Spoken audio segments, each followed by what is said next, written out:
Donc, nous sommes au bord du canal de Nantes à Brest et plus particulièrement dans sa dernière section, là où l'Aulne a été canalisée pour permettre le passage des bateaux. Je suis là pour vous parler d'une opération menée par l'EPAGA, l'expérimentation pour la remontée des poissons migrateurs. En effet, l'Aulne a une population exceptionnelle de poissons migrateurs. Des milliers d'anguilles, d'aloses ou de lamproies y remontent tous les ans. Mais malheureusement, le saumon, qui était pourtant l'emblème de l'Aulne, est en train de disparaître. Les comptages effectués montrent que la population sauvage ne suffit plus à renouveler les stocks naturellement. Des scientifiques ont cherché, ont essayé de trouver pourquoi le saumon diminuait comme ça sur l'Aulne. Et ils se sont rendus compte que les saumons avaient beaucoup de mal à migrer en fait, sur les 65 km de rivières canalisées et plus particulièrement à franchir les 28 barrages. Dans le cadre de la politique Natura 2000, les élus locaux, les professionnels et les associations de protection de la nature se sont rassemblés et ont cherché des solutions. Ils ont proposé de tester une opération innovante, l'expérimentation pour la remontée des poissons migrateurs. Cette expérimentation repose sur le recyclage d'une opération d'entretien du canal, l'ouverture des pertuis. Les pertuis, ce sont ces vannes qui permettent d'abaisser le niveau dans le canal pour faire des travaux. Et pour les poissons, c'est beaucoup plus facile de passer par ces vannes que de sauter les barrages. La subtilité, c'est qu'on crée une onde de migration sur l'Aulne.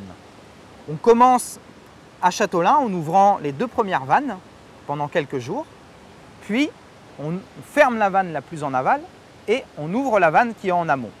Et on répète l'opération comme ça, on remonte petit à petit jusqu'aux zones de reproduction du saumon.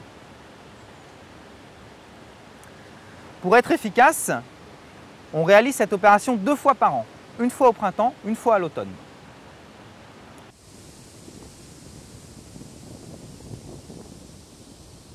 Le saumon est un poisson mythique qui peut mordre à tout moment.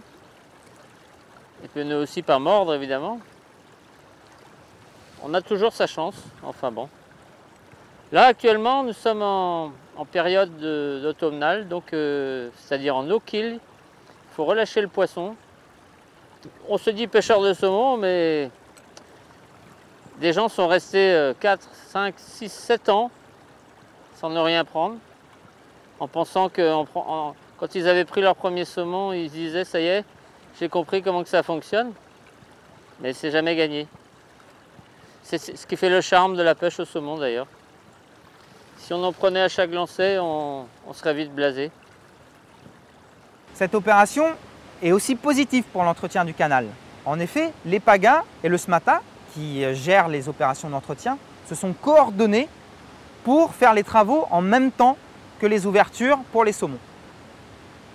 Et donc c'est l'occasion de faire par exemple les travaux de creusement du chenal de navigation ou de retirer les arbres qui sont tombés dans le canal. La Fédération de pêche et l'EPAGA organisent aussi des pêches de sauvetage pour limiter l'impact de l'opération sur l'écosystème. En fait, on sort les poissons bloqués dans les flaques pour éviter qu'ils ne manquent d'oxygène. Il est prévu d'expérimenter cette opération pendant 3 années successives jusqu'en 2016, puis d'analyser les résultats. Si elle est efficace, on peut espérer que les générations futures auront la chance de voir le saumon de l'Aulne sauter sur les déversoirs.